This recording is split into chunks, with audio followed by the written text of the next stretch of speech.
மேஷ ராசி செப்டம்பர் 2025 பலன்கள். பொது பலன்கள். செப்டம்பர் மாதம் மேஷ ராசிக்காரர்களுக்கு முன்னேற்றத்தையும் நிம்மதியையும் தரக்கூடிய காலமாக அமைகிறது. உங்கள் ராசி அதிபதி செவ்வாய் குருவின் பார்வை பெறுவதால் தடைகள் நீங்கி புதிய வாய்ப்புகள் உருவாகும். குடும்பத்தில் சுப நிகழ்வுகள் குறித்த பேச்சுவார்த்தைகள் வெற்றிகரமாகும். கடன் நிதி குறைபாடுகள் குறையும். குடும்பம் கணவன் மனைவி இடையே இருந்த மனக்கசப்புகள் குறையும். மனைவியிடம் விட்டு கொடுத்துச் செல்வது ஆண்களுக்கு நல்லது. சுபகாரியங்கள் தொடர்பான பேச்சுவார்த்தைகள் சிறு தாமதத்துடன் வெற்றி பெறும்.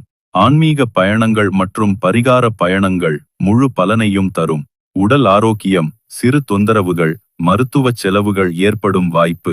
உணவு ஓய்வு உடற்பயிற்சியில் கவனம் செலுத்துவது அவசியம். தொழில் பொருள் நிலை தொழில் தொடர்பான பயணங்கள் ஏற்படும். சனி பகவான் 12ஆம் இடம் இருப்பதால் வேலை